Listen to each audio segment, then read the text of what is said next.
Oh, let's dig into some of this popcorn here. Oh, it's good. Okay. Oh, it's good popcorn. Alright, so now what I'm doing here is I'm cutting the hole for the stock, because there's a folding stock, so there's a little like a hole that the stock clippy bit or whatever, the latch that it goes into and latches in, because there's a latchy bit on the other side.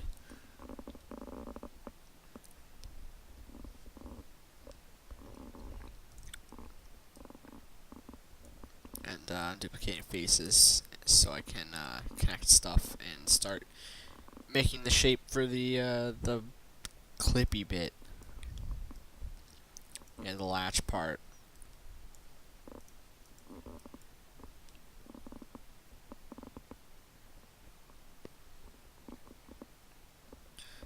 So there's actually a hole here, and it's a hole, and it's not just like a flat space, and so I'm editing the model to reflect that.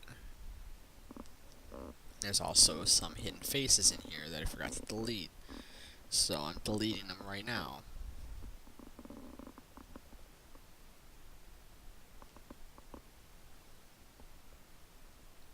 Okay, so now you can see that's the shape that I want.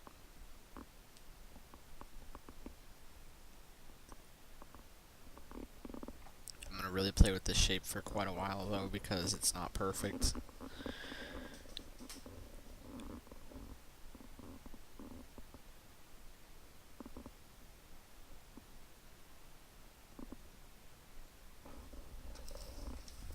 Popcorn.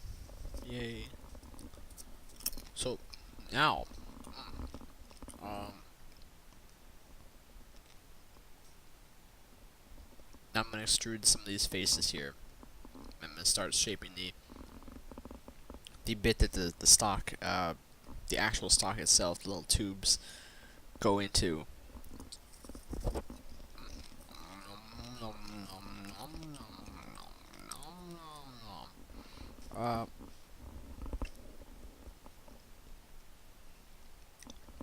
I also need to scale everything so it fits the reference a bit more.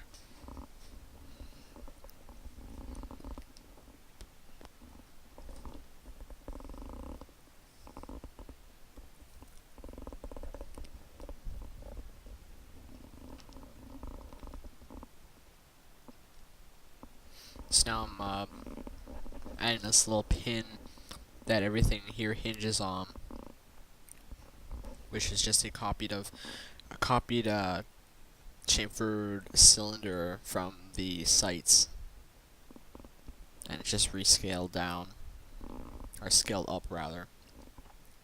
So now I'm extruding this box, and this box is what the stock tubes themselves connect to.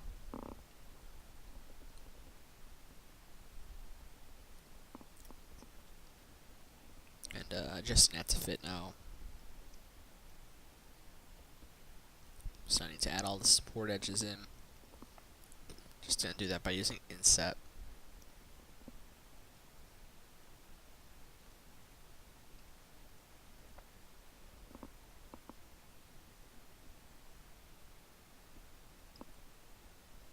Just quickly selecting everything here, which took way too long, and using inset.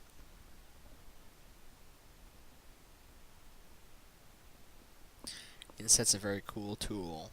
Yes, I rhymed that. Cool tool when it works.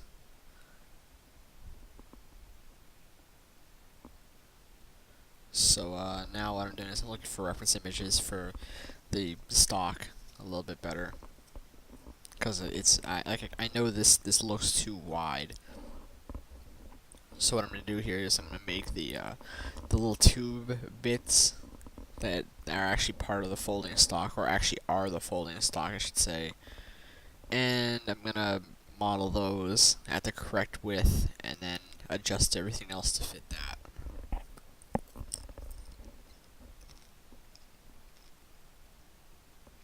Wish I could email some of you this popcorn. So skipping ahead, because most of it was the exact same thing as everything else. and I don't really feel like showing you all that garbage. Skipping ahead to this front gas block or whatever. I don't really know what it's called, but you know, I guess. So this bit was kind of a pain because it's weird shaped.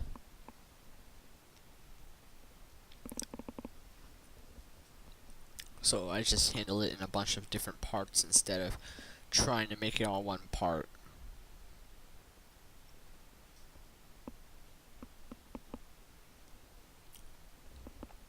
Or maybe I did it a different way than what I'm thinking. I think I did. Also, I made the mistake a lot on this. I'm gonna go over this later too. I made a lot of mistakes that, like, I was working with too many small edges, and that's bad. You should always try and work with your block out model as much as possible, and not work with small edges, because they're annoying.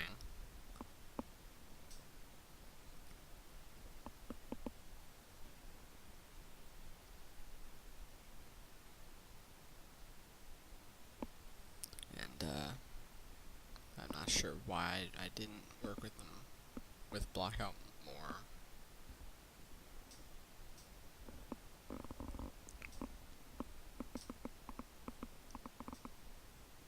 Because that's what I usually do. I usually try and stick with the block out until I'm absolutely ready to move on. So I'm trying to find pictures of the front of the gun to see if there's anything special there.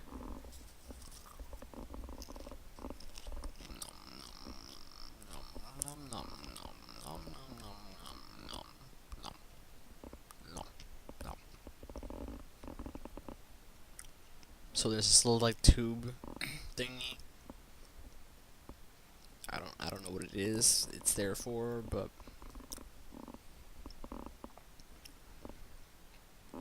oh, also I didn't show you how I did this thing. That might have been an important thing to show you. I skipped over a lot of stuff in this. Because I thought it might have been too boring, and it was just more of the same, because it usually is.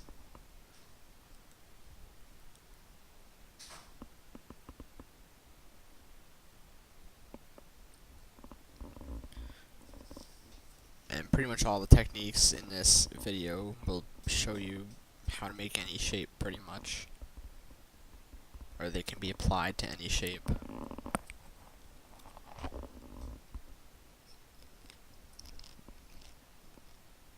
Microphone just fell off my head. That's really good.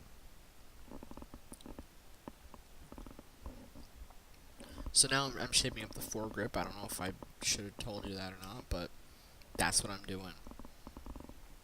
And the foregrip on this is kind of weird. It's not just a round thingy like a lot of guns, but it's in two pieces. It's split, and there's also this weird like grip shape where you're supposed to put your thumb or something.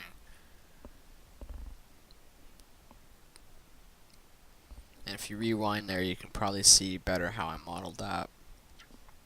It's really easy.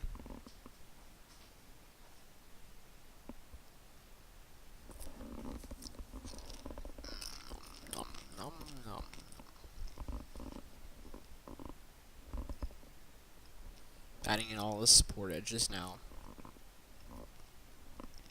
Not all of them, but most of them.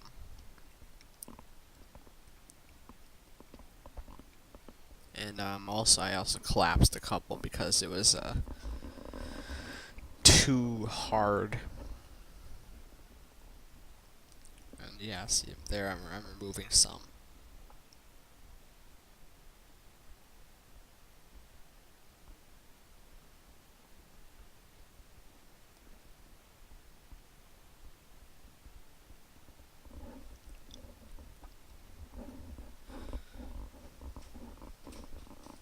So with wood and other organic shapes, it's important to keep stuff looking organic and not just like metal, because not everything is metal.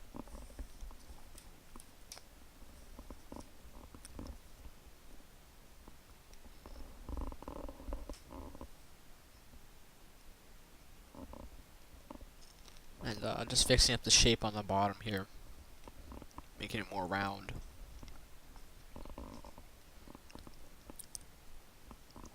Making it better fit the flow.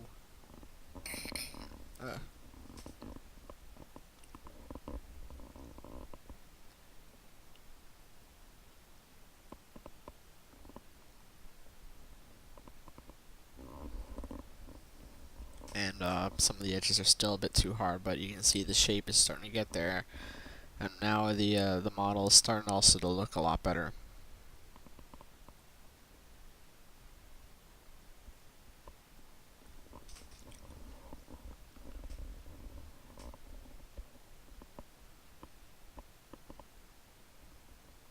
Using a lot of the symmetry modifiers on this.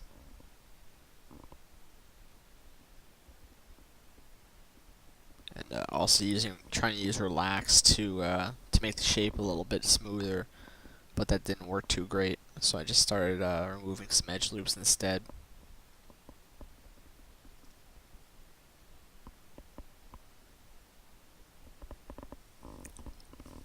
I try and use relax a lot, but sometimes it works, sometimes it doesn't. Actually, most of the time it doesn't. But when it does work, it gives a nice result.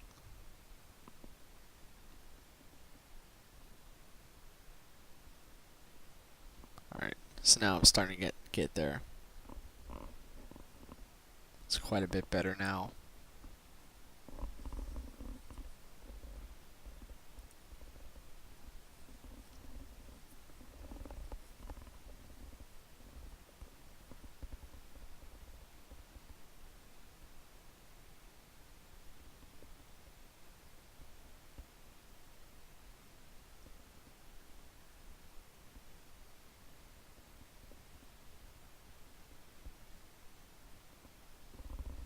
And delicately shaping this part here. So it's starting to get a lot better. It's starting to get a little bit more accurate and more towards what the actual shape of this thing is.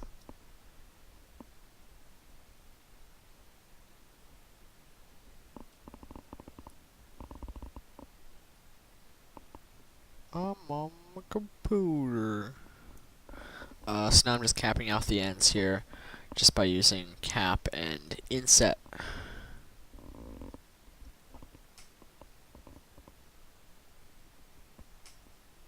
And making a little bit of the edges some smootherness, wordsmith. Some just adjusting it to fit.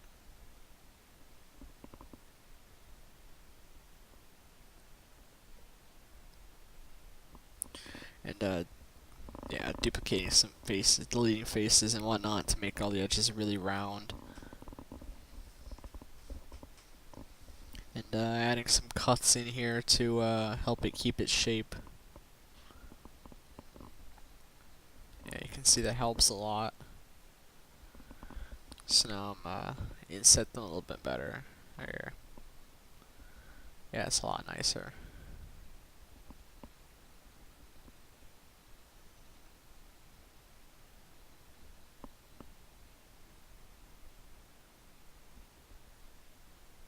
So I deleted that edge loop in there because it was making it look a little bit not as round as I wanted it. A little bit too hard.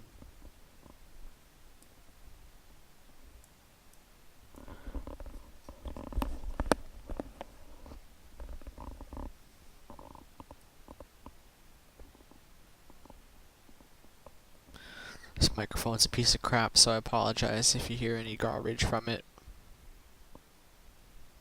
So I'm making these little metal bits that are connecting the foregrip to the main body by just duplicating the faces, because they're the exact same shape pretty much.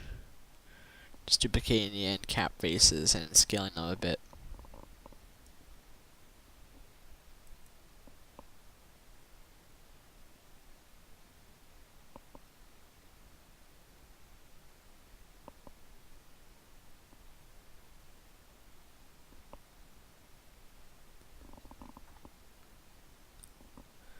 And scaling everything to fit now. And adding the cuts that are needed to keep its shape. Yeah, it's a lot better.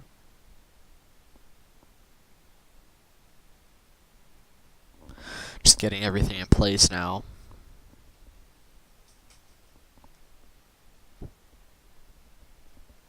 You're falling asleep? Wake up.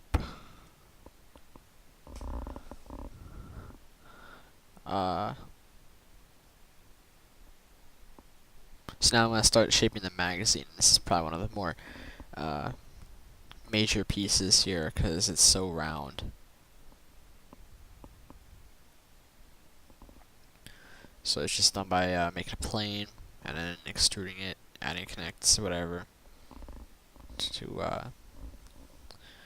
And I'm using border to just make it a box. Then using symmetry to make it more of a box.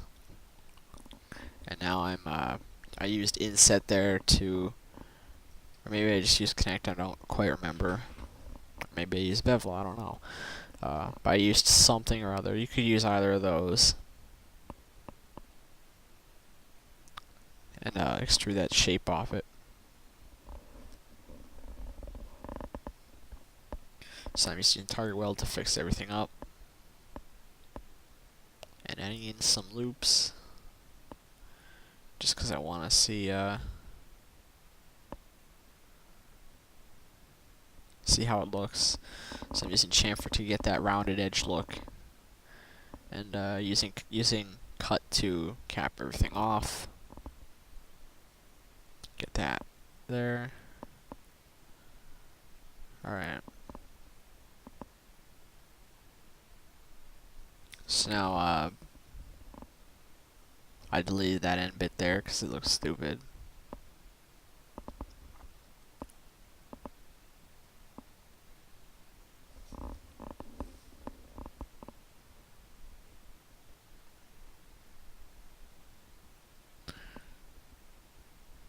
So now I'm adding more loops in.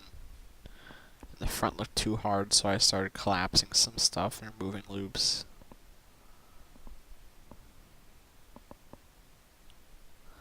So add the bottom loop. Now I could have stopped there,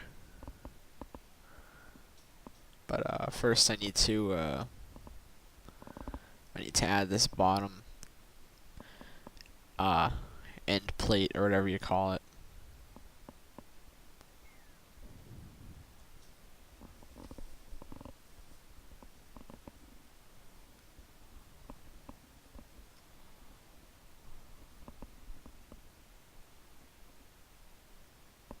Which I ended up making a lot. I made it a lot thicker than I should have, but I think I might have fixed that later.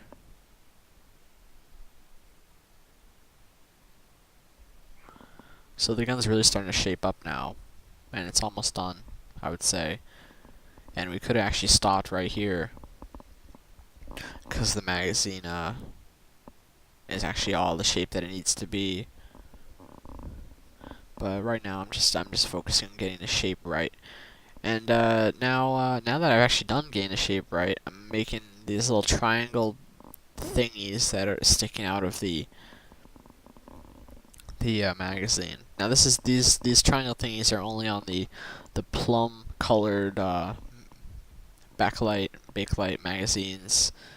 I've already forgotten how that's told how that's said, how it's pronounced, because nobody cares about that plastic anymore because it's so old.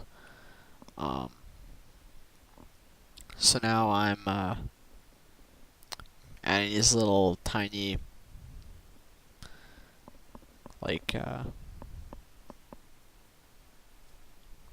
ribs or whatever they're called.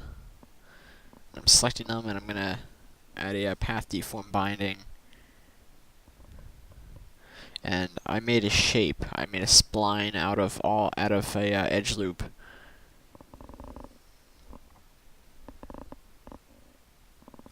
And so I used that as a guideline, sort of, and I kind of got that to fit. It's not perfect, but it works.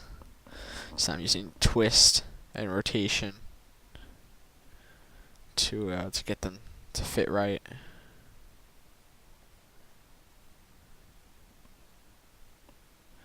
And we're almost done here with the high poly model.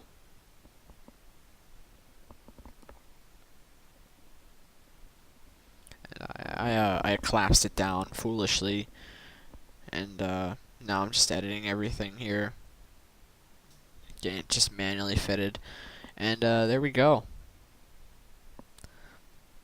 So now that's those little magazine rib thingies, and I'm just using skew to get them into position a little better.